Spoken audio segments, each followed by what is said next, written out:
പുതിയ പാർലമെന്റ് മന്ദിരത്തിന്റെ ഉദ്ഘാടന ചടങ്ങ് പ്രതിപക്ഷ പാർട്ടികൾ ബഹിഷ്കരിക്കും. 19 പാർട്ടികൾ വിട്ടുനിൽക്കുമെന്ന് ചൂണ്ടിക്കാട്ടി സംയുക്ത പ്രസ്താവന ഇറക്കി. BRS, YSR, BJD പാർട്ടികൾ നിലപാട് അറിയിച്ചിട്ടില്ല. പുതിയ മന്ദിരത്തിന്റെ നിർമ്മാണം റെക്കോർഡ് വേഗത്തിൽ പൂർത്തിയാക്കിയെന്ന് കേന്ദ്ര ആഭ്യന്തരമന്ത്രി അമിത് ഷാ. ലോക്സഭാ സ്പീക്കറുടെ ചെയറിന് അടുത്ത് ചെങ്കോൽ സ്ഥാപിക്കുമെന്നും പ്രധാനമന്ത്രിയുടെ ദീർഘവീക്ഷണമാണ് പുതിയ മന്ദിരമെന്നും അമിത് ഷാ പറഞ്ഞു. आज़ादी के अमृत महोत्सव के अवसर पर देश के प्रधानमंत्री जी 28 मई को संसद का नवनिर्मित भवन राष्ट्र को समर्पित करेंगे. एक प्रकार से ये नया संसद भवन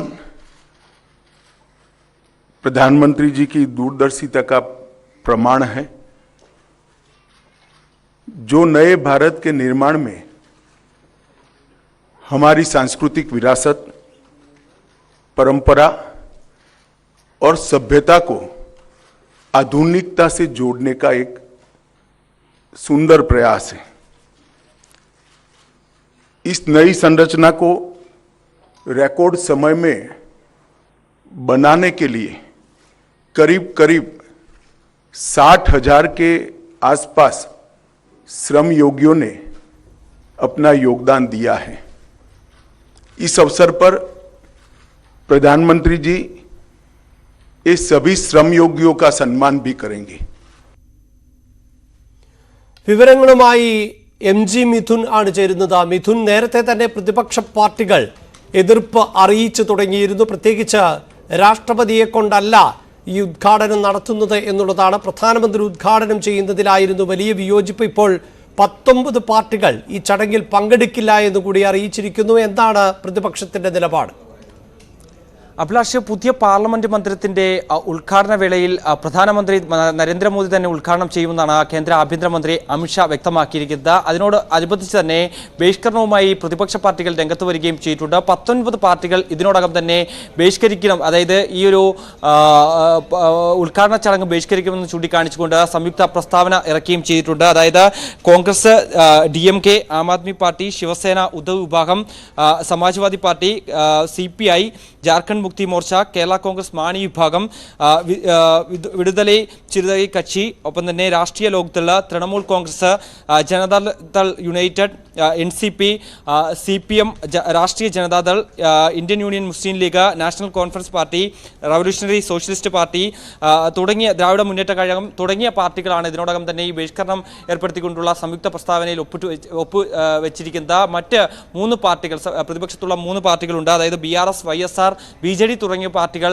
ഇതുവരെയും നിലപാട് അറിയിക്കുകയും ചെയ്തിട്ടില്ല. അല്പസമയത്തിനകം തന്നെ വരും മണിക്കൂറുകളിൽ അവരുടെ നിലപാടുകൾ വ്യക്തമാകുമെന്നാണ് നമ്മൾ പ്രതീക്ഷിക്കുന്നത്. ഇതിൽ പ്രധാനമായും അവർ ചൂണ്ടിക്കാണിക്കുന്നത് ഈ പാർലമെന്റ് മന്ദിരം ഉദ്ഘാടനവുമായി ബന്ധപ്പെട്ട യാതൊരുവിധ കാരണങ്ങളും അല്ലെങ്കിൽ അതുമായി ബന്ധപ്പെട്ടുള്ള യാതൊരു ചർച്ചയും കേന്ദ്ര സർക്കാർ തങ്ങളോട് നടത്തുകയും ചെയ്തിട്ടില്ല. കൂടാതെ തന്നെ രാഷ്ട്രപതിയെ അപമാനിക്കുന്ന തരത്തിലുള്ള നടപടിയാണ് കേന്ദ്ര സർക്കാർ സ്വീകരിക്കുന്നത്. രാഷ്ട്രപതിയെ കൊണ്ട് ഉദ്ഘാടനം ചെയ്യിപ്പിക്കേണ്ട ഈ ഒരു മന്ദിരം എന്തുകൊണ്ട് പ്രധാനമന്ത്രി ഉദ്ഘാടനം ചെയ്യുന്നു തുടങ്ങിയ ചോദ്യങ്ങളാണ് പ്രതിപക്ഷ പാർട്ടികൾ മുന്നോട്ട് വെക്കുന്നത്. അതേസമയം പ്രധാനപ്പെട്ട കുറേയധികം കാര്യങ്ങൾ ഇതുമായി ബന്ധപ്പെട്ട അമിത് ഷാ ചൂണ്ടിക്കാണിക്കുകയും ചെയ്തിട്ടുണ്ടായിരുന്നു. അതായത് 1947 ആഗസ്റ്റ് 14 ഈ അധികാര കൈമാറ്റവുമായി ബന്ധപ്പെട്ട അന്ന് ലോർഡ് മൗണ്ട് ബാറ്റൻ അന്നത്തെ പ്രധാനമന്ത്രിയായിരുന്ന നെഹ്റുവിനോട് ചോദിച്ചു, എങ്ങനെ ഏത് തരത്തിൽ വേണം ഈ ഒരു അധികാര കൈമാറ്റം എന്നുള്ള കാര്യം ചോദിച്ചപ്പോൾ അന്ന് ഈ ഒരു രാജഗോപാൽ ആചാര്യയോട് അന്ന് നെഹ്റു ചോദിക്കുകയുണ്ടായി, ഏത് തരത്തിലുള്ള അധികാര കൈമാറ്റമാണ് വേണ്ടത്, അതിൽ നിർദ്ദേശം വേണമെന്നുള്ള കാര്യം മുന്നോട്ട് വെച്ചിരുന്നു. അതിൻ്റെ ഭാഗമായി തമിഴ്നാട്ടിൽ നിന്ന്, അതായത്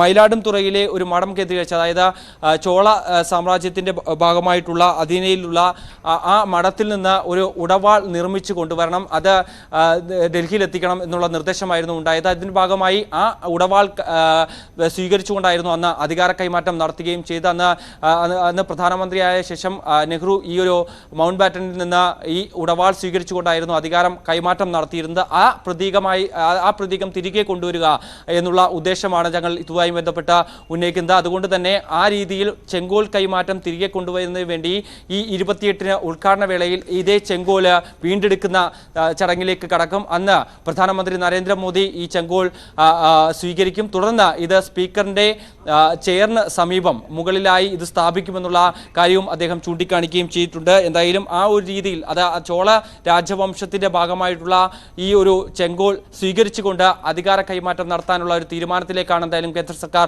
കടക്കുകയും ചെയ്തിരിക്കുന്നത്. കൂടാതെ തന്നെ ഈ കൊളോണിയൽ സംവിധാനത്തിൽ നിന്ന് പുതിയ കാലഘട്ടത്തിലേക്ക് ആ ഒരു കാലഘട്ടത്തിൽ നിന്ന് മാറുന്നതിന്റെ ഭാഗമായാണ്. അതായത് മിഥുൻ, ഈ കൊളോണിയൽ സംസ്കാരത്തിന്റെ ശേഷിപ്പുകളൊന്നും ഇനി രാജ്യത്ത് ആവശ്യമില്ല എന്നുള്ളതാണ് കേന്ദ്ര സർക്കാരിന്റെ നിലപാട്. അതിന്റെ അടിസ്ഥാനത്തിൽ കൂടിയാണ് പഴയ പാർലമെന്റ് മന്ദിരത്തിന് പകരം പുതിയത്, പ്രത്യേകിച്ച് സ്വാതന്ത്ര്യത്തിന്റെ അമൃത് മഹോത്സവം ആഘോഷിക്കുന്ന പശ്ചാത്തലത്തിൽ കൂടി ഈ പ്രതിപക്ഷത്തിന്റെ വിയോജിപ്പുകളൊക്കെ ശക്തമാകുമ്പോഴും എല്ലാവരെയും ക്ഷണിച്ചിട്ടുണ്ട് എന്നാണല്ലോ അമിത്ഷാ പറയുന്നത്.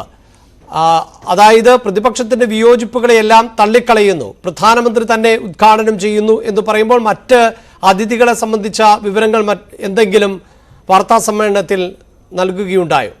അഭിലാഷ്, കഴിഞ്ഞ ദിവസം തന്നെ എല്ലാ എംപിമാർക്കും ഇതുമായി ബന്ധപ്പെട്ട ഉദ്ഘാടന ചടങ്ങിലേക്ക് ക്ഷണിച്ചുകൊണ്ടുള്ള കത്ത് നൽകുകയും ചെയ്തിരുന്നു. എല്ലാവരും പങ്കെടുക്കണമെന്നാണ് തങ്ങൾ ആഗ്രഹിക്കുന്നത്. ഇതുമായി ബന്ധപ്പെട്ട് അതായത് ഈ കൊളോണിയൽ സംവിധാനത്തിൽ നിന്ന് ആ കാലഘട്ടത്തിൽ നിന്നും പുതിയ കാലഘട്ടത്തിലേക്ക് മാറുന്നതിൻ്റെ ഭാഗമായാണ് പുതിയ മന്ദിരം നിർമ്മിച്ചത്. ബ്രിട്ടീഷുകാർ നിർമ്മിച്ച പാർലമെന്റ് മന്ദിരമായിരുന്നു നേരത്തെ ഉണ്ടായിരുന്നത്. അത് മാറ്റുന്നതിൻ്റെ ഭാഗമായാണ് പുതിയ മന്ദിരം നിർമ്മിച്ചത്. അതുകൊണ്ട് തന്നെ ഈ രാഷ്ട്രപതിയെ ക്ഷണിക്കാത്തതുമായി ബന്ധപ്പെട്ടുള്ള കാര്യത്തിലും കൃത്യമായ വിശദീകരണം അമിത്ഷാ നൽകുകയും ചെയ്തു. അതായത് ഇതിന്റെ ഈ ഒരു പുതിയ പാർലമെന്റ് മന്ദിരത്തിന്റെ തറക്കല്ലിടിയിൽ ചടങ്ങ് നടത്തിയത് പ്രധാനമന്ത്രിയായിരുന്നു. അന്ന് സ്പീക്കർ ക്ഷണിച്ചത് പ്രധാനമന്ത്രിയാണ്. അതിന്റെ ഭാഗമായി തന്നെയാണ് പ്രധാനമന്ത്രി ഈ പുതിയ മന്ദിരത്തിന്റെ ഉദ്ഘാടനം നിർവഹിക്കുന്നത്. അത് രാഷ്ട്രപതിയെ അവഹേളിക്കുന്ന ഇതിന്റെ ഭാഗമായല്ല എന്നുള്ള കാര്യത്തിൽ ഇതുമായി ബന്ധപ്പെട്ട അമിത്ഷാ വിശദീകരണം നൽകുകയും ചെയ്യുന്നുണ്ട്. എന്തായാലും ഏവരും പങ്കെടുക്കണമെന്നുള്ള അഭ്യർത്ഥനയാണ് തങ്ങൾ മുന്നോട്ട് വെക്കുന്നത്. എന്തായാലും അതിന്റെ ഈ വാർത്താ സമ്മേളനം നടക്കുന്നതിന് തൊട്ടു മുൻപ് തന്നെയാണ് 19 പ്രതിപക്ഷ പാർട്ടികൾ നിലപാട് അറിയിച്ച സംയുക്ത പ്രസ്താവന ഇറക്കിയിരിക്കുന്നത്. പൂർണ്ണമായും ബഹിഷ്കരിക്കാനുള്ള നിലപാട്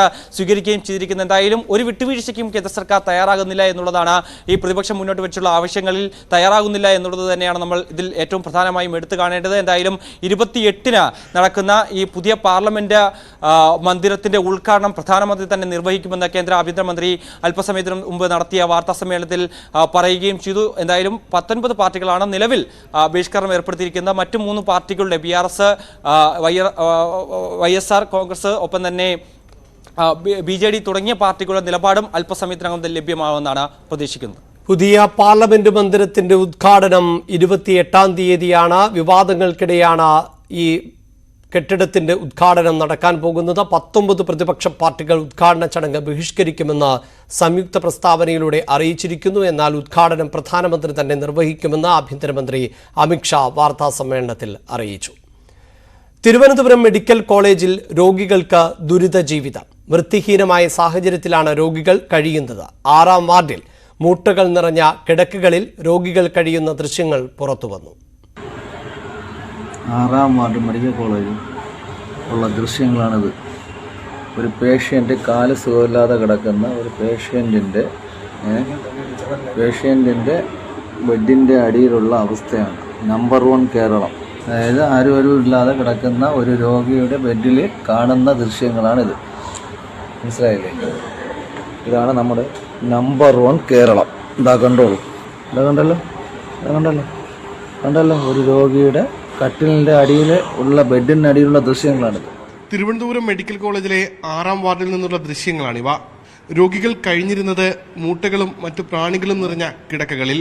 ഇതാണ് നമ്പർ 1 കേരളം. ഇതാണ് ഇപ്പോഴത്തെ അവസ്ഥ. ഇതാ കണ്ടല്ലോ ബെഡിൻ്റെ ആ സൈഡിൽ, അതായത് ഒരു ആ രോഗി കിടക്കുന്നത് കണ്ടല്ലോ.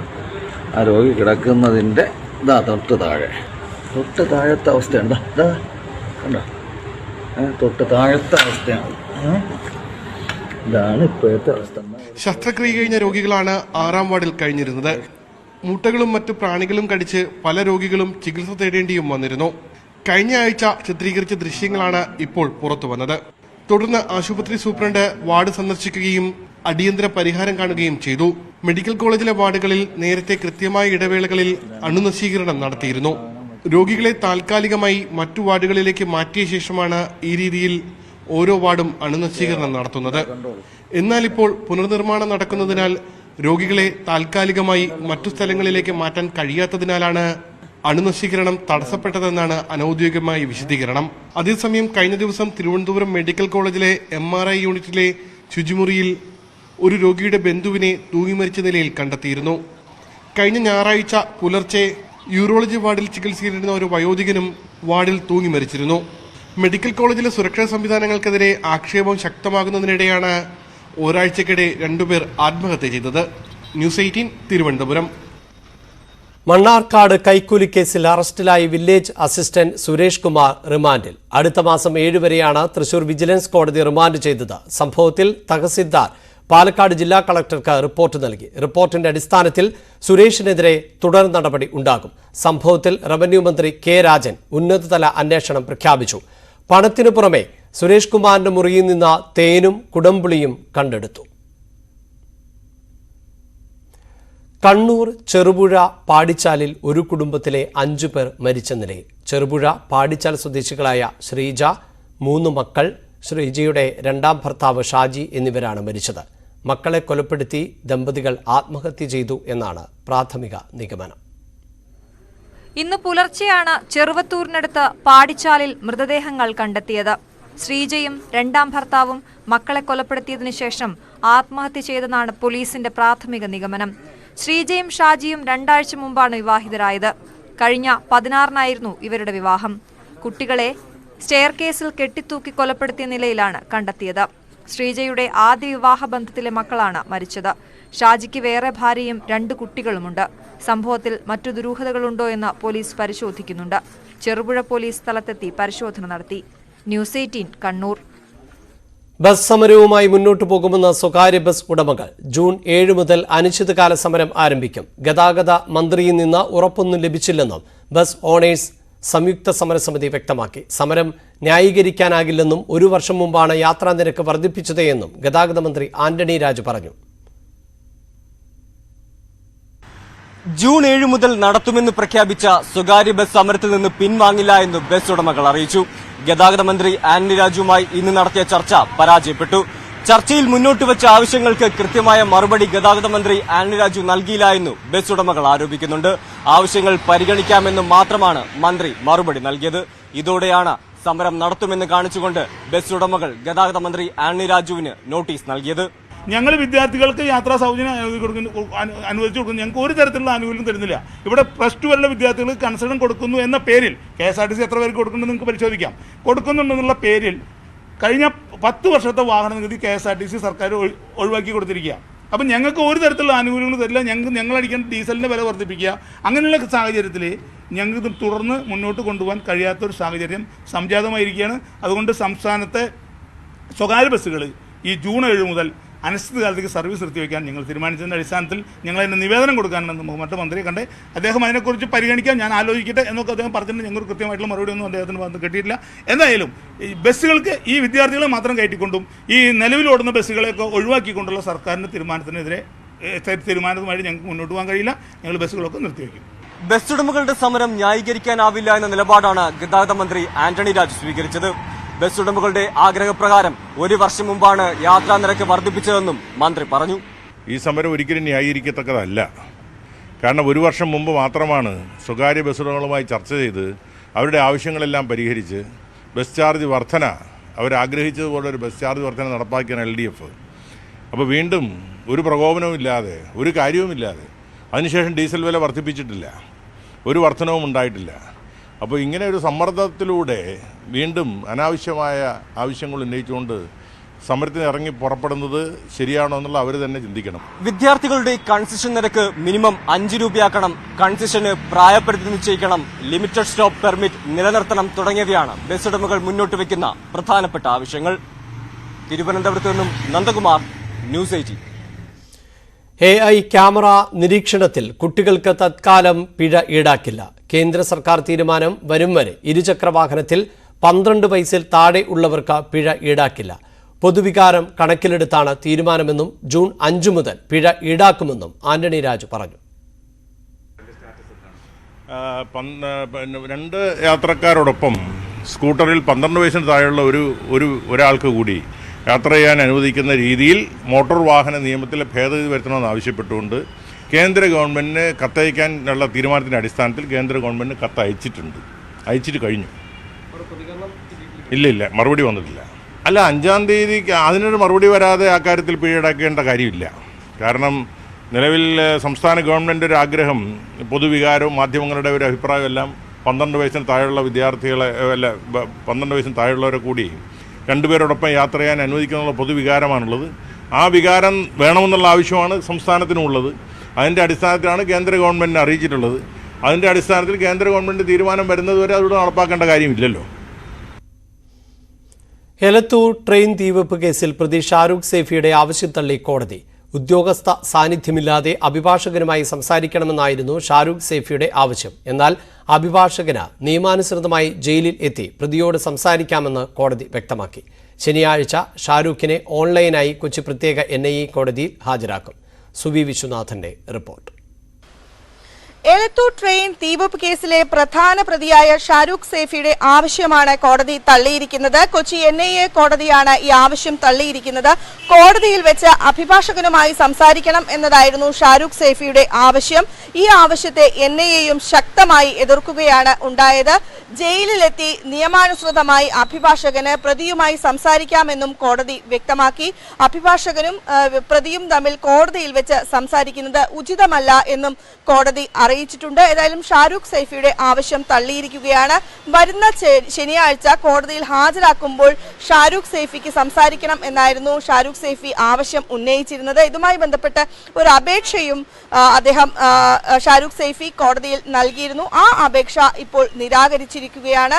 ഒപ്പം NIA ഈ കാര്യത്തിൽ ശക്തമായ എതിർപ്പ് രേഖപ്പെടുത്തിയിട്ടുണ്ട്. കഴിഞ്ഞ തവണ കോടതിയിൽ ഹാജരാക്കിയപ്പോൾ അഭിഭാഷകനുമായി ഷാരൂഖ് സേഫി സംസാരിച്ചിരുന്നു എന്ന കാര്യവും NIA കോടതിയിൽ അറിയിച്ചിട്ടുണ്ട്. ഏതായാലും അടുത്ത ശനിയാഴ്ചയാണ് ഈ കേസ് വീണ്ടും പരിഗണിക്കുന്നത്.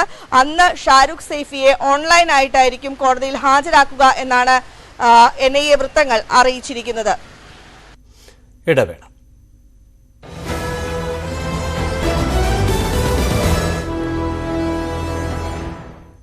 പൊന്നമ്പലമേട്ടിൽ കടന്നുകയറി പൂജ നടത്തിയ സംഭവത്തിൽ പോലീസിനോട് വിശദമായി അന്വേഷിക്കാൻ ഹൈക്കോടതി നിർദ്ദേശം.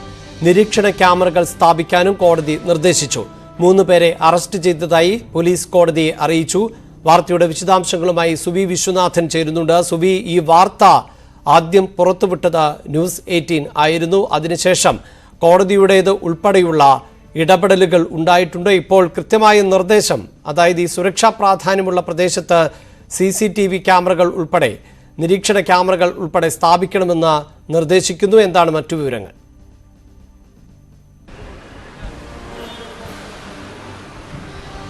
അഭിലാഷ്, പൊന്നമ്പലമേട്ടിലെ അനധികൃതമായ പൂജയുമായി ബന്ധപ്പെട്ട വാർത്ത പുറത്തു കൊണ്ടുവന്നത് ന്യൂസ് 18 ആണ്. ഇതിന് തുടർച്ചയായിട്ടായിരുന്നു ഹൈക്കോടതി സ്വമേധയാ ഈ വിഷയം ഏറ്റെടുക്കുകയും ചെയ്തത്. ഇപ്പോൾ ഹൈക്കോടതിയുടെ ഒരു ഇടപെടൽ ഈ വിഷയത്തിൽ ഉണ്ടായിരിക്കുകയാണ്. ഹൈക്കോടതി നിർദ്ദേശിച്ചിരിക്കുന്നത് പൊന്നമ്പലമേട്ടിൽ നിരീക്ഷണ ക്യാമറകൾ സ്ഥാപിക്കണം എന്നൊരു നിർദ്ദേശമാണ് ഹൈക്കോടതിയുടെ ഭാഗത്തു നിന്ന് ഉണ്ടായിരിക്കുന്നത്. ഒപ്പം പൊന്നമ്പലമേട്ടിൽ ആരും കയറുന്നില്ലെന്ന് ഉറപ്പുവരുത്തണം. ആ ഒരു നിർദ്ദേശം പെരിയാർ വെസ്റ്റ് ഡിവിഷൻ വനം ഡെപ്യൂട്ടി ഡയറക്ടർക്ക് ഹൈക്കോടതി നൽകിയിട്ടുണ്ട്. ഒപ്പം പൊന്നമ്പലമേട്ടിൽ അനധികൃതമായി കയറി പൂജ നടത്തിയ സംഭവത്തിൽ വിശദമായി അന്വേഷണം നടത്തണം എന്നും പോലീസിനോട് നിർദ്ദേശിച്ചിട്ടുണ്ട്. അതേസമയം 3 പേർക്കെതിരെ കേസെടുത്തു, ഇവരെ അറസ്റ്റ് ചെയ്തു എന്ന കാര്യവും പോലീസ് ഈ വിഷയത്തിൽ ഹൈക്കോടതിയെ ധരിപ്പിച്ചിട്ടുണ്ട്. ഏതായാലും ഹൈക്കോടതി സ്വമേധയാ ആണ് ഈ കേസ് എടുത്തത്. അതിനുശേഷം സർക്കാരിനും തിരുവിതാംകൂർ ദേവസ്വം ബോർഡിനും നോട്ടീസ് അയച്ചു, വിശദീകരണം ആവശ്യപ്പെടുകയും ചെയ്തു. ശബരിമല സ്പെഷ്യൽ കമ്മീഷണറുടെ റിപ്പോർട്ടിന്റെ അടിസ്ഥാനത്തിൽ കൂടിയായിരുന്നു ഈ രീതിയിലുള്ള ഒരു ഹൈക്കോടതിയുടെ ഇടപെടൽ ഉണ്ടായിരിക്കുന്നത്. പൊന്നമ്പലമേട്ടിൽ അനധികൃതമായി കടന്നുകൂടുകയും പൂജ നടത്തുകയും ചെയ്ത സാഹചര്യത്തിൽ ആണ് ഇപ്പോൾ കോടതിയുടെ നിർദ്ദേശമുണ്ടാകുന്നത്. ന്യൂസ് 18 ആയിരുന്നു ഈ വാർത്ത പുറത്ത് വിട്ടത്. വ്യാജ ബിരുദ സർട്ടിഫിക്കറ്റ് കേസിൽ സ്വപ്ന സുരേഷ് കോടതിയിൽ ഹാജരായി. Thiruvananthapuram judicial first class magistrate കോടതി 4-ലാണ് ഹാജരായത്. കേസ് 29ലേക്ക് മാറ്റി. ലോക്സഭാ തെരഞ്ഞെടുപ്പ് മുന്നിൽ കണ്ട് കൊച്ചിയിലെ മാലിന്യ പ്രശ്നം സജീവ ചർച്ചയാക്കി കോൺഗ്രസ്. DCCയുടെ വാഹന പ്രചാരണ ജാഥയ്ക്ക് തുടക്കമായി. ഇതിനിടെ ബ്രഹ്മപുരത്ത് പുതിയ പദ്ധതികൾ കൊച്ചി കോർപ്പറേഷൻ പ്രഖ്യാപിച്ചു. കൊച്ചി കോർപ്പറേഷനിൽ മാത്രമല്ല UDF ഭരിക്കുന്ന നഗരസഭകളിലും മാലിന്യ പ്രശ്നം രൂക്ഷമാണെന്ന വാദം ഉയർത്തി പ്രതിരോധിക്കാനാണ് CPIM നീക്കം. ബ്രഹ്മപുരത്തെ മാലിന്യപ്പുക അണഞ്ഞുവെങ്കിലും രാഷ്ട്രീയ പാർട്ടികൾക്കിടയിൽ ഇപ്പോഴും കത്തിപ്പടരുകയാണ് കൊച്ചിയിലെ എക്കാലത്തെയും തീരാദുരിതമായ മാലിന്യ പ്രശ്നം. ബ്രഹ്മപുരത്തിനു പകരം മറ്റൊരു പദ്ധതി കോർപ്പറേഷൻ ആസൂത്രണം ചെയ്യുകയാണെങ്കിലും വരാനിരിക്കുന്ന ലോക്സഭാ തെരഞ്ഞെടുപ്പ് മുന്നിൽ കണ്ട് മാലിന്യ പ്രശ്നം സജീവ ചർച്ചയാക്കി നിലനിർത്തുകയാണ് കോൺഗ്രസ്. DCC പ്രസിഡന്റ് മുഹമ്മദ് ഷിയാസിന്റെ നേതൃത്വത്തിൽ വാഹന പ്രചാരണ ജാഥയ്ക്ക് തുടക്കമായി. കൊച്ചി കോർപ്പറേഷന്റെ വിവിധ ഭാഗങ്ങളിലൂടെ സഞ്ചരിക്കുന്ന ജാഥ തിരുവഞ്ചൂർ രാധാകൃഷ്ണനാണ് ഉദ്ഘാടനം ചെയ്തത്. എന്നാൽ കോൺഗ്രസിന്റെ വാഹന പ്രചരണ ജാഥയ്ക്ക് LDFന്റെ മറുപടി ഇങ്ങനെ: ഈ തൃക്കാക്കര ഭരിക്കണത്, ചേരാനല്ലൂർ ഭരിക്കണത്, കളമശ്ശേരി ഭരിക്കണത്? ഞാൻ പറയുന്നത് ഇതൊന്നും പൊളിറ്റിക്കലായിട്ട് നമുക്ക് ടേക്കപ്പ് ചെയ്യാൻ കഴിയുന്ന ഒരു കാര്യമല്ല. കാരണം ഇത് എന്തിനാണ് നമ്മുടെ 2 മന്ത്രിമാർ വന്ന് നമ്മുടെ പ്രതിപക്ഷ നേതാവ് ഉൾപ്പെടെയുള്ള ആളോട് ചർച്ച ചെയ്ത് എന്തിനാ? MP MLA-മാരോടൊക്കെ ചർച്ച ചെയ്തെന്തിനാ? ഈ കാര്യത്തിൽ ഒരു കക്ഷി രാഷ്ട്രീയത്തിന്റെ അടിസ്ഥാനത്തിൽ പോകരുതെന്നുള്ളത് കൊണ്ടാണ്. ഇത് ഒരു ഇപ്പൊ ഞാൻ ചോദിക്കട്ടെ, ഇപ്പൊ കൊച്ചി കോർപ്പറേഷന്റെ ബ്രഹ്മപുരം പ്ലാന്റ് പ്രതിസന്ധിയിലായപ്പോ ഈ ചുറ്റുമുള്ള എല്ലാ തദ്ദേശ സ്വയംഭരണ സ്ഥാപനങ്ങളും പ്രതിസന്ധിയിലായില്ലേ? അപ്പൊ ഒരു കാര്യം ഉറപ്പല്ലേ, അവിടെ മാലിന്യം സംസ്കരിക്കുന്നതും അതിനെ ആശ്രയിച്ചിരുന്നതും കൊച്ചി മാത്രമല്ലല്ലോ. അതിലെന്തെങ്കിലും പ്രശ്നങ്ങൾ ഉണ്ടായിരുന്നെങ്കിൽ കൊച്ചി മാത്രമല്ലല്ലോ, എല്ലാവർക്കും അതിൽ ബാധ്യസ്ഥയില്ലേ? 31 വാഹന പ്രചരണ ജാഥ അവസാനിക്കും. K. മുരളീധരനാണ് സമാപന സമ്മേളനം ഉദ്ഘാടനം ചെയ്യുക. ബ്രഹ്മപുരം തീപിടുത്തത്തിനു ശേഷം മാലിന്യ നീക്കം പുനഃസ്ഥാപിച്ചുവെങ്കിലും പലയിടങ്ങളിലും ഇപ്പോഴും കെട്ടിക്കിടക്കുകയാണ്. ജൂൺ 4 മൺസൂൺ എത്തുന്നതോടെ നീക്കം പ്രതിസന്ധിയിലായേക്കും. ഇത് മുന്നിൽ കണ്ടാണ് കോൺഗ്രസിന്റെ രാഷ്ട്രീയ നീക്കം. News 18 കൊച്ചി. കടമലയിലെ കാട്ടുപോത്താക്രമണത്തിൽ സർക്കാർ വകുപ്പുകൾക്കെതിരെ വിമർശനം തുടർന്ന ജോസ് കെ മാണി. പോലീസിനും വനംവകുപ്പിനും എതിരെ പ്രസ്താവന ഇറക്കിയ ജോസ് കെ മാണി പൊതുപരിപാടികളിലും നിലപാട് തുടരുകയാണ്. LDFൽ എത്തിയ ശേഷം ഇതാദ്യമായാണ് ജോസ് നിലപാട് കടുപ്പിക്കുന്നത്. വനം വകുപ്പിനെ മാത്രമല്ല മുഖ്യമന്ത്രി ഭരിക്കുന്ന പോലീസ് വകുപ്പിനെതിരെയും ജോസ് കെ മാണി പ്രസ്താവന ഇറക്കിയിരുന്നു. ഇടതുമുന്നണിയിലെത്തിയ ശേഷം ആദ്യഘട്ടത്തിൽ പല വിഷയങ്ങളിലും ജോസ് മൗനത്തിലായിരുന്നു. ബഫർ സോൺ വിഷയം വന്നപ്പോൾ കാര്യങ്ങൾ പതുക്കെ മാറി. എങ്കിലും സർക്കാർ വകുപ്പുകൾക്കെതിരെ ഇത്രയും തുടർ പ്രതികരണങ്ങൾ ഇതാദ്യമാണ്. ഇങ്ങനെയുള്ള മൃഗങ്ങൾ പുറത്തേക്ക് വന്നാൽ ഒന്നെങ്കിൽ ഷൂട്ട് അറ്റ് സൈറ്റ്, വെടിവെച്ച് കൊല്ലണം. അതാണ് നമ്മൾ. കാരണം നമുക്ക് രക്ഷ വേണ്ടത്, സംരക്ഷണം കൊടുക്കേണ്ടത് മനുഷ്യനാണ്. അതല്ലെങ്കിൽ ഇതിനെ പിടിച്ച് കൂട്ടിലടച്ച് വേറെ എവിടെയെങ്കിലും, ഇവിടെയല്ല, അതിലേക്ക് പോകണം. ഇന്ന് ഫോറസ്റ്റ് വനവുമായി ബന്ധപ്പെട്ട് വനത്തിലെ ഉദ്യോഗസ്ഥർ, ഫോറസ്റ്റ് ഉദ്യോഗസ്ഥർക്ക് പരിമിതികളുണ്ട്. അവരുടെ ലക്ഷ്യം വനത്തിനെ സംരക്ഷിക്കുക, മൃഗങ്ങളെ സംരക്ഷിക്കുക, മനുഷ്യനെ അല്ല. അങ്ങനെയാണെങ്കിൽ പോലീസോട് ഇടപെട്ടുകൊണ്ട് അതിലിറങ്ങി സംരക്ഷണം കൊടുക്കുവാനായിട്ടുള്ള തീരുമാനമുണ്ടാകണം. കത്തോലിക്ക സഭ ഉൾപ്പെടെ സർക്കാരിനെതിരെ കടുത്ത നിലപാട് തുടരുന്നതും ജോസിന് സമ്മർദ്ദമായിട്ടുണ്ട്. ജോസഫ് വിഭാഗം പോലും സംസ്ഥാന തലത്തിൽ കടുത്ത പ്രതിഷേധം നടത്താതെ നിൽക്കുമ്പോഴാണ് ജോസിന്റെ വിമർശനങ്ങൾ. കേട്ടിട്ടുണ്ടോ? IPCയിൽ പോലും സ്വയരക്ഷയ്ക്ക് വേണ്ടി നമുക്കൊരു മനുഷ്യനെ കൊലപ്പെടുത്താം, നമുക്ക് കീഴ്പ്പെടുത്താം, നിയമത്തിന് മുമ്പിൽ നമുക്ക് പരിരക്ഷയുണ്ട്. പക്ഷെ ഒരു വന്യമൃഗത്തിനെ കൊലപ്പെടുത്തിയാൽ നമ്മൾ ജയിലിൽ പോവുക. അപ്പോൾ ഇതിലൊരു മാറ്റം നമുക്ക് ഈ പറയുന്ന 1972 നിയമത്തിൽ ഭേദഗതി ഉണ്ടാകണം. ആ ഭേദഗതി ഇന്ന് കേന്ദ്രം നടത്തണം. സംസ്ഥാന സർക്കാർ അതിനു വേണ്ടിയിട്ടുള്ള വലിയൊരു ലോബിങ് ആവശ്യമാണ്. ഒറ്റക്കെട്ടായിട്ട് നമ്മൾ നീങ്ങേണ്ടതുണ്ട്. അപ്പൊ നിയമം നിയമം നിയമം എന്ന് പറഞ്ഞു കഴിഞ്ഞു പോയാൽ ജനങ്ങൾക്ക് ഇവിടെ ജീവിക്കാൻ കഴിയാതെ വരും. ജോസ് കെ മാണി UDFൽ എത്തണമെന്ന് 2 ആഴ്ച മുൻപാണ് News 18 അഭിമുഖത്തിൽ KPCC പ്രസിഡന്റ് K. സുധാകരൻ പറഞ്ഞത്. ക്ഷണം ജോസ് നിരസിച്ചുവെങ്കിലും സർക്കാരിനൊപ്പം നിൽക്കേണ്ട സമയത്ത് ജോസിന്റെ സർക്കാർ വിരുദ്ധ പ്രതികരണങ്ങൾക്ക് രാഷ്ട്രീയ പ്രാധാന്യമേറെയാണ്. G Sreejith, News 18 Kottayam. ഇടുക്കി പൂപ്പാറയിൽ കാറിടിച്ചത് ചക്കക്കൊമ്പന് തന്നെയെന്ന് നാട്ടുകാർ. ജനവാസ മേഖലയിലെത്തി കാട്ടാനയെ നാട്ടുകാർ ഓടിച്ചു വിടുന്നതിനിടെയായിരുന്നു അപകടം. കാറിൽ ഉണ്ടായിരുന്ന 4 പേർക്ക് പരിക്കേറ്റിരുന്നു.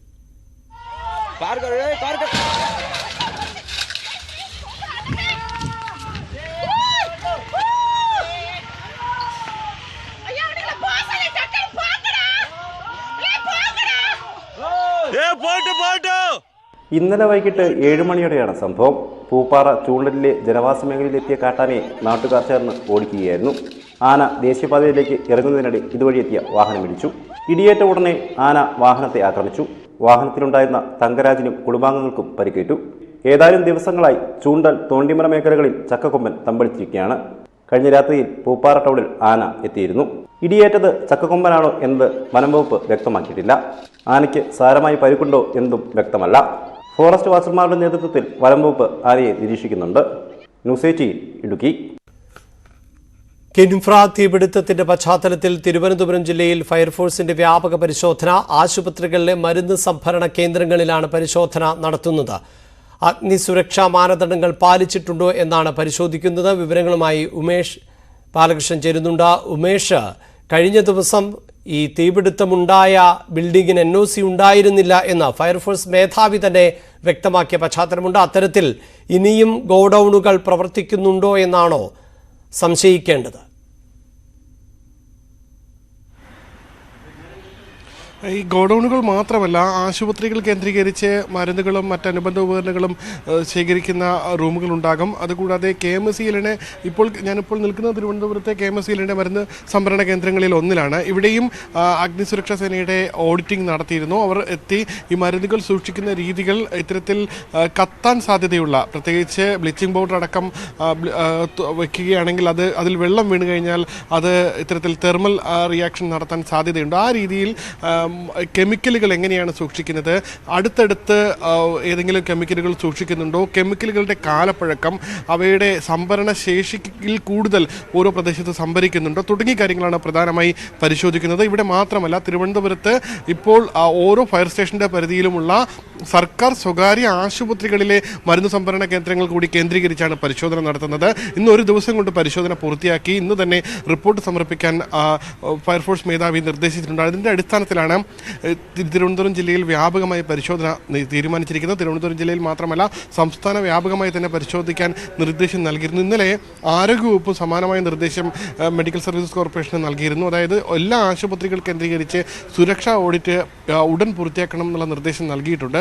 അതിൻ്റെ അടിസ്ഥാനത്തിൽ ആശുപത്രികൾ സ്വന്തം നിലയിലും സുരക്ഷാ ഓഡിറ്റ് നടത്തുന്നുണ്ട്. അതോടൊപ്പമാണ് ഫയർഫോഴ്സ് ഇത്തരത്തിൽ മരുന്ന് സംഭരണ കേന്ദ്രങ്ങൾ കേന്ദ്രീകരിച്ചുള്ള പരിശോധന തുടങ്ങിയത്. അഭിലാഷ്, അതോടൊപ്പം ഇതുമായി ബന്ധപ്പെട്ട് കഴിഞ്ഞ ദിവസങ്ങളിൽ അടക്കം വലിയ വിമർശനം, അതായത് സമാന സ്വഭാവമുള്ള തീപിടുത്തം 5 ദിവസങ്ങൾക്കിടെ 2 ഇടത്തായി ഉണ്ടാകുന്നു എന്ന വിമർശനവും നേരിട്ടിരുന്നല്ലോ. ആ ഒരു പശ്ചാത്തലത്തെ എങ്ങനെയാണ് ഈ ഉദ്യോഗസ്ഥർ വിലയിരുത്തുന്നത്?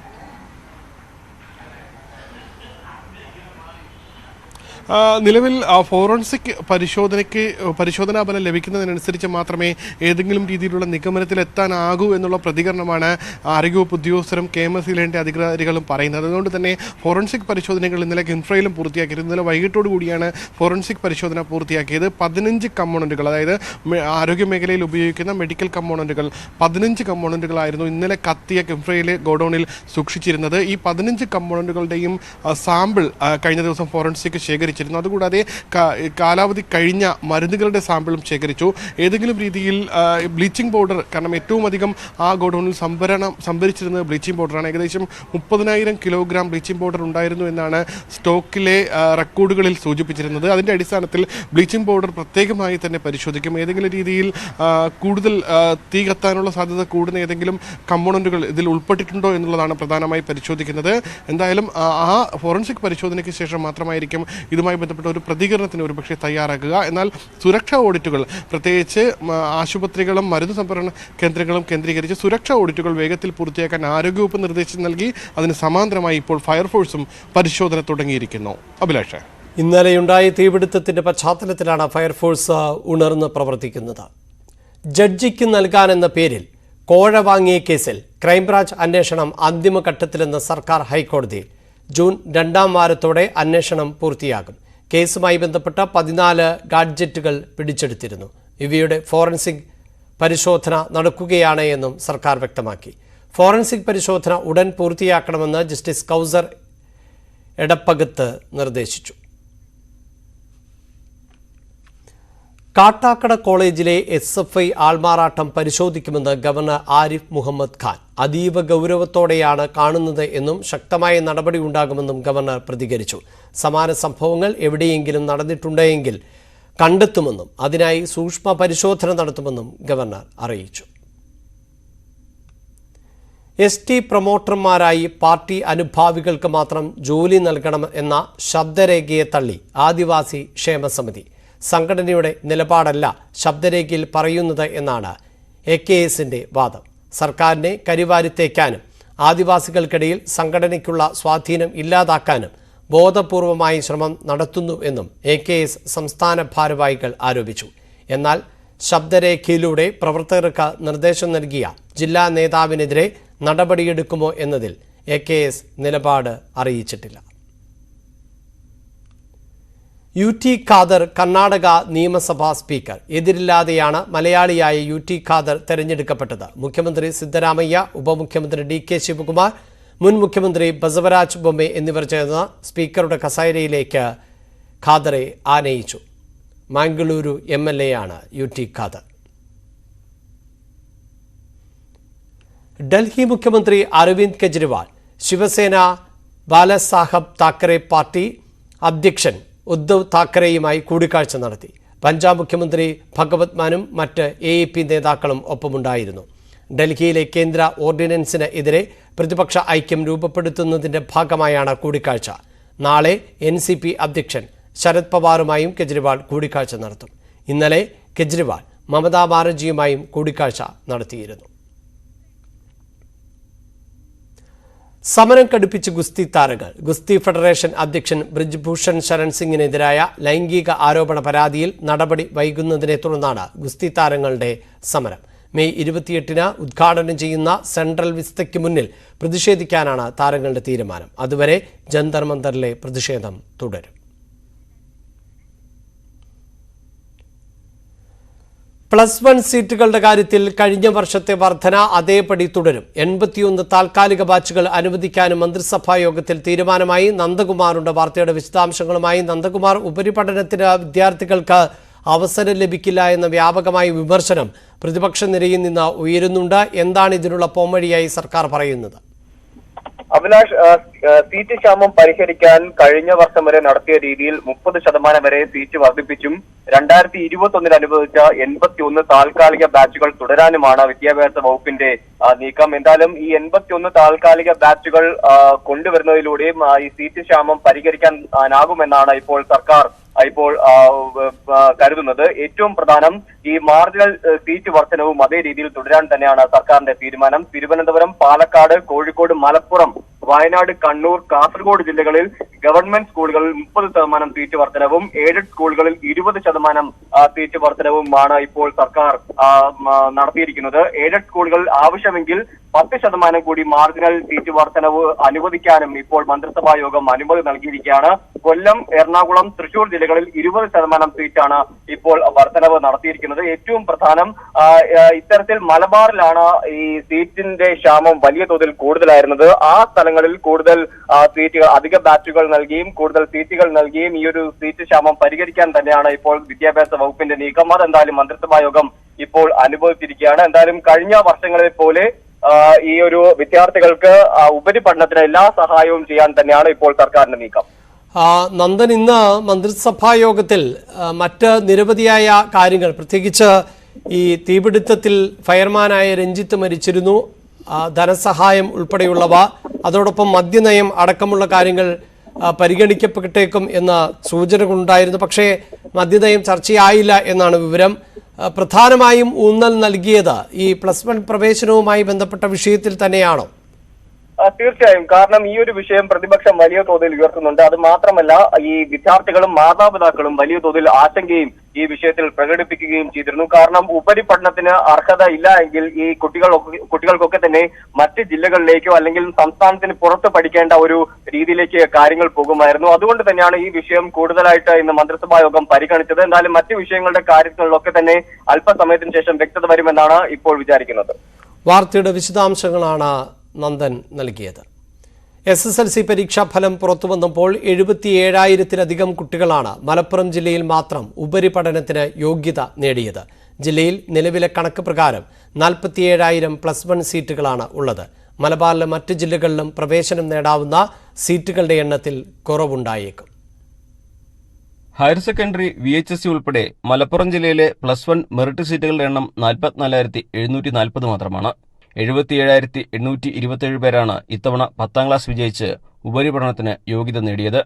പോളിടെക്നിക്, ITI അടക്കം ഉപരിപഠന സാധ്യതകൾ എല്ലാം ഉപയോഗിച്ചാലും 47,224 സീറ്റുകളാണ് ഉണ്ടാവുക.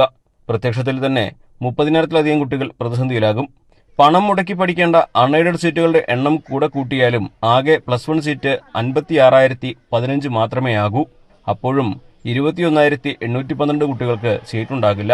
താൽക്കാലിക പരിഹാരമല്ല, ശാശ്വത പരിഹാരമാണ് വിദ്യാർത്ഥി സംഘടനകൾ ആവശ്യപ്പെടുന്നത്. മലബാറിലെ മറ്റ് ജില്ലകളിലും സമാന പ്രതിസന്ധിയുണ്ടെന്നും MSF പറയുന്നു.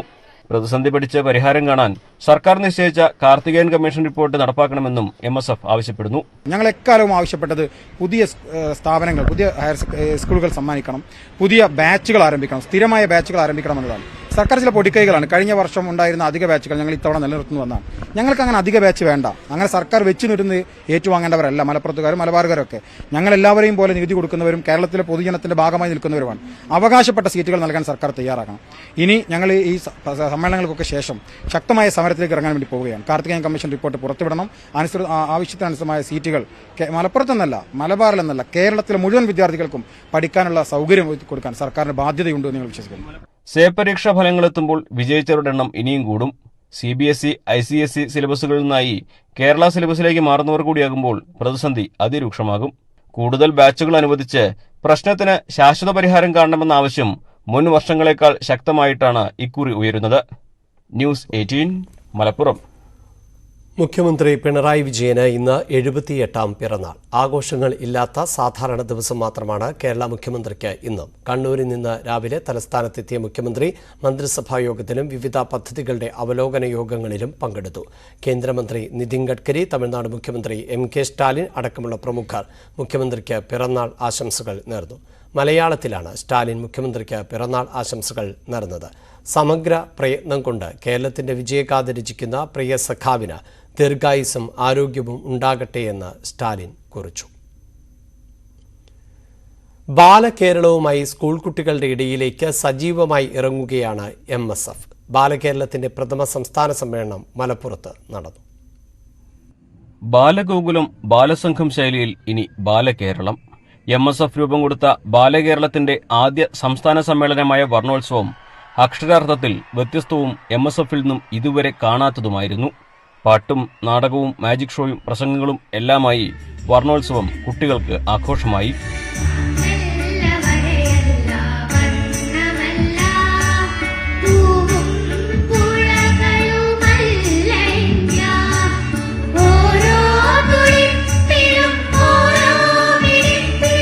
ചടങ്ങിൽ ബാലകേരളത്തിന്റെ ഭാരവാഹികൾ പ്രഖ്യാപിച്ചു. ഉദ്ഘാടകനായെത്തിയ മുസ്ലിം ലീഗ് സംസ്ഥാന അധ്യക്ഷൻ സാദിഖ് അലി ശിഹാബ് തങ്ങളുടെ കവിതാലാപനം കുട്ടികൾ ആഘോഷമാക്കി.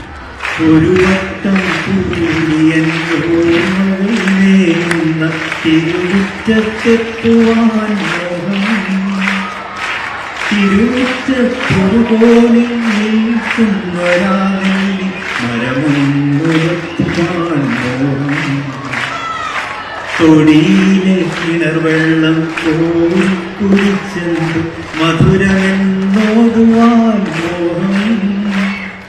എന്തുകൊണ്ട് ബാലകേരളം?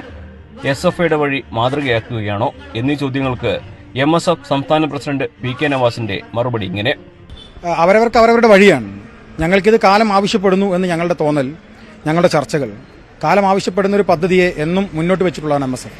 അതുകൊണ്ട് തന്നെ ഈ പുതിയ കാലത്ത് ഇത് അനിവാര്യമാണ് എന്ന ഞങ്ങളെ തോന്നലാണ്. മറ്റാരെയും മാതൃകയാക്കുകയല്ല, കാലത്തിന് അനിവാര്യതയ്ക്ക് ഒരു ഉത്തരം നൽകുകയാണ് യഥാർത്ഥത്തിൽ MSF ചെയ്തിട്ടുള്ളത്.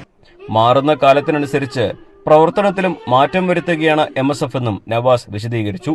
ഞങ്ങളെ സംബന്ധിച്ചിടത്തോളം അതത് കാലഘട്ടം ആവശ്യപ്പെടുന്നത് ഞങ്ങളുടെ കഴിഞ്ഞ കാല നേതാക്കന്മാർ ആ കാലഘട്ടം ആവശ്യപ്പെടുന്ന കാര്യങ്ങൾ ചെയ്തിട്ടുണ്ട്. പുതിയ കാലം എന്ന് പറയുന്നത് ന്യൂ ജനറേഷന്റെ കാലമാണ്. നമ്മൾ പറയുന്നത് സൂപ്പർസോണിക് വേഗതയെക്കുറിച്ചൊക്കെ പറയാറ്. അതിനപ്പുറത്തേക്കൊക്കെ ലോകം സഞ്ചരിച്ചു കഴിഞ്ഞു. അതിനനുസരിച്ച് സംഘടനകൾക്ക് മാറ്റം ഉണ്ടാവണം.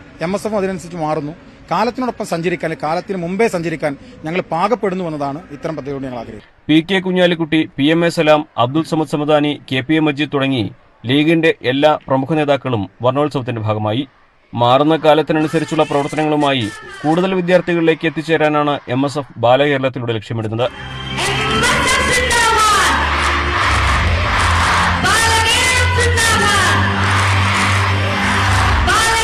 ന്യൂസ് 18 മലപ്പുറം. KSFDCയിലെ അഴിമതി ആരോപണം വിജിലൻസ് അന്വേഷിക്കണമെന്ന് പ്രൊഡക്ഷൻ എക്സിക്യൂട്ടീവ് യൂണിയൻ. സിനിമാ നിർമ്മാണം, വിതരണം എന്നിവയിൽ ലക്ഷങ്ങളുടെ അഴിമതി നടന്നു. KSFDC നിർമ്മിച്ച ചിത്രത്തിന്റെ മറവിൽ ലക്ഷങ്ങൾ ചില ഉദ്യോഗസ്ഥർ തട്ടിയെടുത്തു. ചിത്രാഞ്ജലി സ്റ്റുഡിയോയിലെ നിയമനങ്ങളിൽ ഭൂരിഭാഗവും വ്യക്തികളുടെ താൽപ്പര്യങ്ങളുടെ അടിസ്ഥാനത്തിലാണ് എന്നും പ്രൊഡക്ഷൻ എക്സിക്യൂട്ടീവ് യൂണിയൻ ആരോപിച്ചു. അവിടെ സിനിമാ നിർമ്മാണം, വിതരണം എന്ന പേരിൽ ലക്ഷങ്ങളുടെ അഴിമതി നടക്കുന്നുണ്ട്. അതുപോലെ തന്നെ അവിടുത്തെ സ്റ്റുഡിയോകൾ പൊളിച്ചിട്ടിരിക്കുന്നു, വർഷങ്ങളായിട്ട് പൊളിച്ചിട്ടിരിക്കുന്നു. അതുപോലെ മലയാള സിനിമയിലേക്ക് അവിടെ ഇരിക്കുന്നവർക്ക് ആർക്കും തന്നെ മലയാള സിനിമയുടെ മറ്റുള്ള കാര്യങ്ങൾക്ക്, നല്ല കാര്യങ്ങൾ, എന്തൊക്കെ കാര്യങ്ങൾ ചെയ്യാം മലയാള സിനിമയ്ക്ക് വേണ്ടി ചെയ്യാം, അതൊന്നും അവരുടെ പരിഗണനയിലില്ല.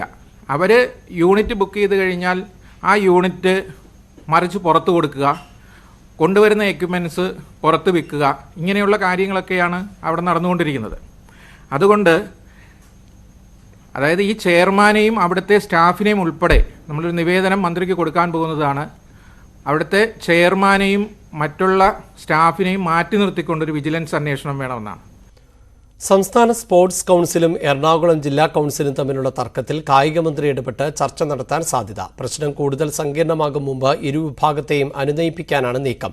തർക്കം പ്രതിപക്ഷം ആയുധമാക്കുന്നതിനാൽ അടിയന്തര ഇടപെടൽ വേണമെന്ന് CPM-നകത്തും അഭിപ്രായമുണ്ട്. തനിക്കെതിരെ അപകീർത്തിപരമായ പരാമർശങ്ങൾ നടത്തിയെന്നാരോപിച്ച് സംസ്ഥാന സ്പോർട്സ് കൗൺസിൽ മുൻ പ്രസിഡന്റ് ഒളിമ്പ്യൻ മേഴ്സിക്കുട്ടനെതിരെ PV ശ്രീനിജൻ MLA നിയമ നടപടികൾക്ക് ഒരുങ്ങുകയാണ്. അതിനു മുമ്പ് ഏതു വിധേനയും വിഷയം അവസാനിപ്പിക്കാനാണ് ശ്രമം. സംസ്ഥാന സ്പോർട്സ് കൗൺസിലിന്റെ നടപടികളിൽ പ്രതിഷേധിച്ച് കായികമന്ത്രിക്ക് ജില്ലാ സ്പോർട്സ് കൗൺസിൽ പ്രസിഡന്റ് കൂടിയായ PV ശ്രീനിജൻ കത്ത് നൽകിയിരുന്നു. വന്ദേ ഭാരത് അടക്കം 7 ട്രെയിനുകളുടെ സമയക്രമത്തിൽ മാറ്റം. എത്തിച്ചേരുന്ന സമയത്തിലാണ് മെയ് 28 മുതൽ മാറ്റം. പുതിയ സമയക്രമം പ്രകാരം വന്ദേ ഭാരത് എക്സ്പ്രസ് ഉച്ചയ്ക്ക് 1:20 മാത്രമാകും കാസർഗോഡ് എത്തുക. കൊച്ചുവേളി മംഗളൂരു അന്ത്യോദയ ദ്വൈവാര എക്സ്പ്രസ് രാവിലെ 9:15 മംഗളൂരു ജംഗ്ഷനിൽ യാത്ര അവസാനിപ്പിക്കുക. തിരുവനന്തപുരം മംഗളൂരു മലബാർ ഡെയിലി എക്സ്പ്രസ് രാവിലെ 10:25 മംഗളൂരു സെൻട്രലിൽ എത്തിച്ചേരും. Nagercoil Mangaluru central Eranad daily express വൈകുന്നേരം 5:50 മംഗലാപുരത്ത് എത്തുക. തിരുവനന്തപുരം മംഗളൂരു ഡെയിലി എക്സ്പ്രസ് 11:20 മംഗളൂരു സെൻട്രലിൽ എത്തിച്ചേരും. കോയമ്പത്തൂർ നാഗർകോവിൽ പ്രതിദിന സൂപ്പർഫാസ്റ്റ് തിരുനെൽവേലി ജംഗ്ഷനിൽ 3 മണിക്ക് എത്തി 3:05 പുറപ്പെടും. ചെന്നൈ എഗ്മോർ കന്യാകുമാരി ഡെയിലി സൂപ്പർഫാസ്റ്റ് തിരുനെൽവേലി ജംഗ്ഷനിൽ പുലർച്ചെ 3:20 എത്തി 3:25 പുറപ്പെട്ട് 5:35 കന്യാകുമാരിയിൽ എത്തിച്ചേരും. വിഴിഞ്ഞത്തെ പള്ളിമുറ്റത്തെ ഈന്തപ്പന കുലകൾ കൗതുകമാകുന്നു. ദക്ഷിണ കേരള മഹാ ഇടവക പെരിങ്ങമല ഡിസ്ട്രിക്റ്റിന്റെ കീഴിൽ ഉള്ള വെങ്ങാനൂർ, വെണ്ണിയൂർ, മെറ്റീർപുരം CSI പള്ളിയുടെ മുറ്റത്താണ് ഈന്തപ്പന കായ്ച്ചു നിൽക്കുന്നത്. 6 വർഷം മുൻപ് രാജസ്ഥാനിൽ നിന്നും എത്തിച്ച 6 ഈന്തപ്പനകളിലൊന്നാണ് ഈ വർഷം കായ്ച്ചത്. 10,000 രൂപ നിരക്കിൽ വാങ്ങി നട്ട ഈന്തപ്പനകളാണ് പള്ളിമുറ്റത്തുള്ളത്. അന്നത്തെ ഇടവക വികാരി ഫാദർ ഷൈനിന്റെ താൽപര്യത്തിന് വിശ്വാസികൾ കൂട്ടുനിൽക്കുകയായിരുന്നു. കുറച്ചുപേർ സംഭാവന നൽകാൻ സന്നദ്ധമായതോടെയാണ് ഈന്തപ്പനകൾക്ക് പള്ളിമുറ്റത്ത് വേരോടാൻ വഴിയൊരുങ്ങിയത്. JCBയുടെ സഹായത്തോടെ കുഴിയെടുത്ത് നട്ട ഈന്തപ്പനകൾക്ക് ഇപ്പോൾ 2 ആൾ പൊക്കം ഉയരം വെച്ചു. ഇപ്പോഴത്തെ വികാരി ഫാദർ സുജിത് സുഗതന്റെ നേതൃത്വത്തിൽ ഇടവകാംഗങ്ങളായ A. Justin, Rajamani, KK Shajil, SR Binu എന്നിവർ പരിചരണം നടത്തി വരികയാണ്. ഞങ്ങൾ പുതിയ പള്ളി സ്ഥാപിച്ചപ്പോൾ ഇവിടുത്തെ കുറച്ച് വ്യക്തികൾ ആ പള്ളിയുടെ മനോഹാരിത വർദ്ധിപ്പിക്കാൻ വേണ്ടി രാജസ്ഥാനിൽ നിന്നും ഒരു ഏജൻറ്റ് വഴി നമുക്ക് 6 വർഷം മുമ്പ് ഇവിടെ എത്തിച്ചതാണ്. ഇവിടെ എത്തിക്കുന്നതിന് മുമ്പും ഈ പനയ്ക്ക് നല്ല പഴക്കമുണ്ട്. ഇവിടെ നട്ടതിന് ശേഷം ഇത് 6 വർഷം പിന്നിടുകയാണ്. പക്ഷേ ഇപ്പോൾ അതിന് മനോഹരമായ അതിൽ ഫലം വന്നിരിക്കുന്നു. അത് കാണുമ്പോൾ ഞങ്ങൾക്ക് വലിയ സന്തോഷമുണ്ട്. കേരളത്തിൽ പലയിടത്തും പന ഉണ്ട്, അത് ഫലം കായ്ക്കുന്നു മനസ്സിലാക്കുന്നു. എങ്കിലും ഒരു ആലയത്തിൻ്റെ മുമ്പിൽ പ്രത്യേകിച്ച് മുൻവശത്ത് തന്നെ അത് കാഴ്ച നിൽക്കുന്നത് നമുക്ക് വളരെ കൗതുകം തോന്നുന്നുണ്ട്. നിങ്ങൾക്ക് ഒരുപക്ഷെ വന്ന് കാണാം, വളരെ മനോഹരമാണ്. ആഴ്ചയിൽ 4 തവണ നനയ്ക്കും. ചാണകപ്പൊടി, എല്ലുപൊടി എന്നിവയാണ് വളമായി നൽകുന്നത്. ഈന്തപ്പന കായ്ച്ചതറിഞ്ഞ് നിരവധി പേരാണ് പള്ളിമുറ്റത്തെത്തുന്നത്. ന്യൂസ് 18 തിരുവനന്തപുരം.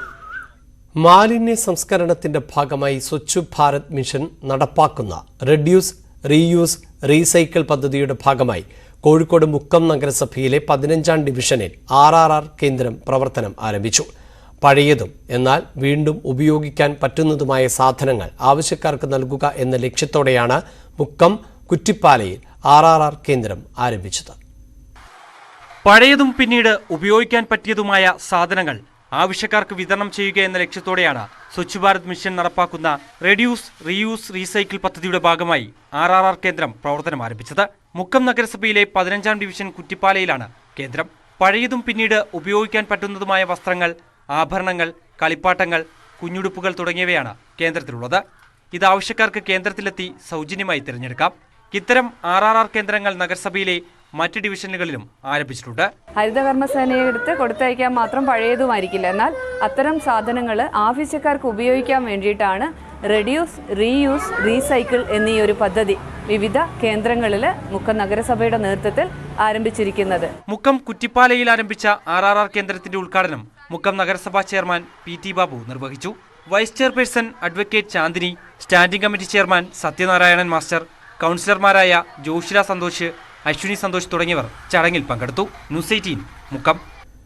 എറണാകുളം കുട്ടമ്പുഴ പഞ്ചായത്തിലെ വാരിയം, ഉറിയംപെട്ടി എന്നീ ആദിവാസി കോളനികളിൽ നിന്ന് കൂടുതൽ കുടുംബങ്ങൾ പന്തപ്ര ഭാഗത്ത് കുടിൽ കെട്ടി താമസം ആരംഭിച്ചു. വന്യമൃഗശല്യം സഹിക്കാനാകാതെയാണ് കുടുംബങ്ങൾ കോളനി വിട്ടത്. ഇവരെ എത്രയും വേഗം പുനരധിവസിപ്പിക്കണമെന്ന ആവശ്യം ശക്തമാണ്. വന്യമൃഗശല്യം രൂക്ഷമായതിനെ തുടർന്ന് 2009 വാരിയത്ത് നിന്ന് കണ്ടൻപാറ പുഴത്തീരത്തേക്ക് പലായനം തുടങ്ങിയത്. കുടിൽകെട്ടി പുഴത്തീരത്ത് താമസമാക്കിയ 67 കുടുംബങ്ങളെ 5 വർഷത്തിന് ശേഷമാണ് ഇപ്പോഴത്തെ പുനരധിവാസ മേഖലയായ പന്തപ്രയിലേക്ക് മാറ്റിയത്.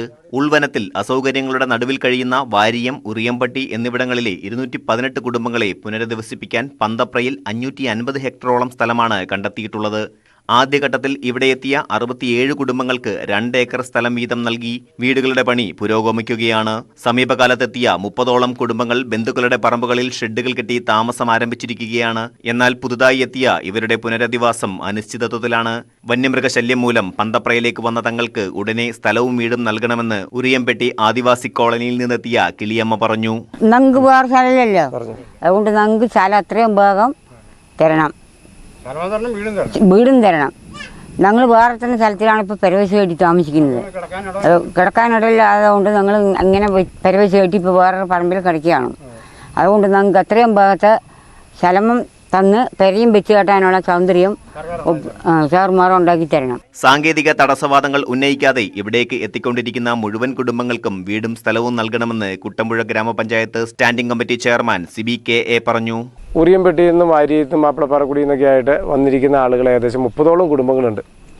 ഇവർക്ക് എത്രയും പെട്ടെന്ന് അവർക്ക് സ്ഥലം കൊടുത്ത് വീട് വെച്ച് കൊടുക്കാനുള്ള സംവിധാനം ചെയ്യണം. ഇപ്പോൾ ഇവർ 1-2 മാസങ്ങളായി ഇപ്പോൾ ഇവിടെ വന്ന് അവരുടെ ബന്ധു വീടുകളിലൊക്കെ അവരുടെ പറമ്പിൽ ഷെഡ് കെട്ടി താമസിച്ചാണ് ചെയ്യുന്നത്. അവർക്കത് മുന്നോട്ട് പോകാൻ പാടാണ്. ന്യൂസ് 18 കോതമംഗലം. യാത്രക്കാർക്ക് ഭീഷണിയായി തൃശൂർ കൊടകരയിൽ ദേശീയപാതയിലെ സർവീസ് റോഡരികിൽ ഉള്ള ഗർത്തം. കൊടകര പെരിങ്ങാംകുളത്തിനും പേരാമ്പ്രയ്ക്കും ഇടയിലാണ് സർവീസ് റോഡരികിൽ അപകടക്കെണിയുള്ളത്. മഴവെള്ളം ഒഴുകിപ്പോകുന്നതിന് കൾവർട്ട് നിർമ്മിക്കാത്തതാണ് ഇവിടുത്തെ പ്രശ്നം. ദേശീയപാതയോരത്തെ ഉയർന്ന പ്രദേശങ്ങളിൽ നിന്ന് മഴക്കാലത്ത് ഒഴുകിവരുന്ന വെള്ളം റോഡിനടിയിലൂടെ ഒഴുക്കിവിടാനായി ഓവുചാൽ സ്ഥാപിച്ചിട്ടുള്ള ഭാഗത്താണ് അപകടം പതിയിരിക്കുന്നത്. ഓവുചാലിന്റെ ഇരുഭാഗത്തും കൾവേർട്ട് നിർമ്മിച്ച് റോഡ് സുരക്ഷിതമാക്കേണ്ടതിനു പകരം ഈ ഭാഗത്ത് യാതൊരു പണികളും നടത്താതെ ഒഴിച്ചിട്ടതാണ് യാത്രക്കാർക്ക് അപകട ഭീഷണിയായി മാറിയത്. വർഷങ്ങൾക്ക് മുമ്പ് ദേശീയപാത 4 വരിയാക്കി നവീകരിച്ചപ്പോഴാണ് സർവീസ് റോഡിൽ ഓവുചാൽ നിർമ്മിച്ചത്. ഓവുചാലിന്റെ അറ്റത്ത് കൾവേർട്ട് പണിത് സുരക്ഷിതമാക്കേണ്ടതാണെങ്കിലും അധികൃതർ ഇതിനും മെനക്കെട്ടില്ല. സർവീസ് റോഡരികിൽ ഡ്രെയിനേജ് നിർമ്മിച്ചപ്പോഴും ഈ ഭാഗം ഒഴിവാക്കിയിടുകയായിരുന്നു. വർഷങ്ങൾക്കിപ്പുറവും ഈ അപകടാവസ്ഥ മാറ്റമില്ലാതെ അതേപടി തുടരുകയാണ്. ഗർത്തമുള്ള ഭാഗത്ത് സുരക്ഷാഭിത്തി നിർമ്മിച്ച് അപകടമില്ലാതാക്കാൻ ദേശീയപാത അധികൃതരുടെ ഭാഗത്തുനിന്ന് നടപടി ഉണ്ടായിട്ടില്ലെന്ന് നാട്ടുകാരനും റോഡ് അപകടങ്ങളിൽ രക്ഷാപ്രവർത്തനം നടത്തുന്നയാളുമായ MC കിഷോർ പറഞ്ഞു. കൊടകര പെരിഞ്ഞോളത്തുള്ള ഓടയാണ് ഇത്. ഇതുവരെ ഞങ്ങൾ ടോളുകാരെ വിളിച്ചിട്ട് ഇതുവരെ ഒന്നും ചെയ്തിട്ട് തന്നിട്ടില്ല. ആക്സിഡന്റ് വന്നാലും ഒരാൾ പോവും. ഇതിൽ കഷ്ടി ആക്സിഡന്റ് ആയിട്ട് കിടക്കുന്ന ഏരിയയാണ്. ഇത് ഞങ്ങൾക്ക് നടപടിയാക്കി തരണം. കൊടകര പഞ്ചായത്തോ ടോളായാലും നടപടിയാക്കി തരണം. ഹൈവേയുടെ ടീമിൽ ഞങ്ങൾ വിളിച്ച് അറേഞ്ച് ചെയ്തിട്ട് ഇത്ര വർഷമായിട്ട് തിരിഞ്ഞു നോക്കിയാൽ 15 വർഷം മേലെ ആയിട്ടുണ്ട്. ഇതുവരെ നടപടിക്ക് ഇതുവരെ ആരും വന്നിട്ടുമില്ല. അടുത്ത കാലത്ത് സർവീസ് റോഡരികിലെ ഡ്രെയിനേജിന്റെ അറ്റകുറ്റപ്പണി നടന്നപ്പോൾ തുറന്നുകിടക്കുന്ന ഗർത്തം അടയ്ക്കാനോ കൾവർട്ട് നിർമ്മിക്കാനോ അധികൃതർ തയ്യാറായില്ല. സർവീസ് റോഡിന്റെ അരികുവശം ഇടിച്ച് ഡ്രെയിനേജ് നിർമ്മാണത്തിന്റെ ഭാഗമായി കോൺക്രീറ്റ് പണികൾ നടത്തിയതോടെ റോഡരികിലെ ടാറിംഗ് ഇടിഞ്ഞ് കൂടുതൽ അപകടാവസ്ഥയായി. സർവീസ് റോഡ് വഴി വരുന്ന ഇരുചക്ര വാഹന യാത്രക്കാരും കാൽനട യാത്രക്കാരും അപകടത്തിൽപ്പെടാനുള്ള സാധ്യത ഏറെയാണ്. റോഡരികിൽ പുല്ലു മൂടിക്കിടക്കുന്ന ഗർത്തം മാലിന്യ നിക്ഷേപ കേന്ദ്രമായി മാറിയിരിക്കുകയാണിപ്പോൾ. ന്യൂസ് 18 കൊടകര. ഓസ്ട്രേലിയയിലെ ക്ഷേത്രങ്ങൾക്ക് നേരെ അടുത്തിടെയുണ്ടായ ആക്രമണങ്ങളിൽ ഇന്ത്യയുടെ ആശങ്ക ഉന്നയിച്ച പ്രധാനമന്ത്രി നരേന്ദ്രമോദി. ഖലിസ്ഥാൻ അനുകൂല ഘടകങ്ങളുടെ പ്രവർത്തനങ്ങൾ സംബന്ധിച്ച് നരേന്ദ്രമോദി ഓസ്ട്രേലിയൻ പ്രധാനമന്ത്രി ആന്റണി അൽബനീസുമായി ചർച്ച നടത്തി. ഭാവിയിൽ ഇത്തരം ഘടകങ്ങൾക്കെതിരെ കർശന നടപടിയെടുക്കുമെന്ന് പ്രധാനമന്ത്രി ആന്റണി അൽബനീസ് ഉറപ്പു നൽകി. ഉഭയകക്ഷി വ്യാപാര ബന്ധങ്ങൾ ഗണ്യമായി വിപുലീകരിക്കാൻ സമഗ്ര സാമ്പത്തിക സഹകരണ കരാറിൽ ശ്രദ്ധ കേന്ദ്രീകരിക്കാൻ ഇരു പ്രധാനമന്ത്രിമാരും നടത്തിയ ചർച്ചകളിൽ തീരുമാനിച്ചു. പ്രധാനമന്ത്രിയുടെ അമേരിക്കൻ സന്ദർശനത്തിന് ഊഷ്മളമായ സ്വീകരണം നൽകാൻ അമേരിക്കയിലെ ഇന്ത്യക്കാർ. പ്രധാനമന്ത്രിയുടെ വരവിന് 2 ദിവസം മുമ്പ് 20 പ്രധാന നഗരങ്ങളിൽ ഇന്ത്യ യൂണിറ്റി ഡേ മാർച്ച് സംഘടിപ്പിക്കുമെന്ന് സംഘാടകർ അറിയിച്ചു. ജൂൺ 22-നാണ് പ്രധാനമന്ത്രിയുടെ അമേരിക്കൻ സന്ദർശനം. പ്രസിഡന്റ് ജോ ബൈഡനും പ്രഥമ വനിത ജിൽ ബൈഡനും ക്ഷണം നൽകിയതിനു ശേഷമുള്ള ആദ്യ US സന്ദർശനമാണ് പ്രധാനമന്ത്രി നടത്താൻ പോകുന്നത്. അതിനാൽ തന്നെ സന്ദർശനത്തിനേറെ പ്രാധാന്യമുണ്ട്. പ്രധാനമന്ത്രി ആദരിക്കുന്നതിനായി ജൂൺ 22-ന് US പ്രസിഡന്റും സംഘടിപ്പിക്കുന്ന അത്താഴ വിരുന്നിനും പ്രധാനമന്ത്രി പങ്കെടുക്കും. IPL എലിമിനേറ്റർ പോരാട്ടത്തിൽ മുംബൈ ഇന്ത്യൻസ് ലക്നൌ സൂപ്പർ ജയൻസിനെ നേരിടും. വൈകിട്ട് 7:30-ക്കാണ് മത്സരം. ജയിക്കുന്നവർ 2ാം ക്വാളിഫയറിൽ വെള്ളിയാഴ്ച ഗുജറാത്തിനെ നേരിടും. തോൽക്കുന്നവർക്ക് പുറത്താകും എന്നതിനാൽ മുംബൈക്കും ലക്നൌവിനും ജീവൻ മരണ പോരാട്ടമാണ്. അതേസമയം ആദ്യ ക്വാളിഫയറിൽ ഗുജറാത്ത് ടൈറ്റൻസിനെ 15 റൺസിന് തോൽപ്പിച്ച് ചെന്നൈ സൂപ്പർ കിങ്സ് ഫൈനലിൽ കടന്നു.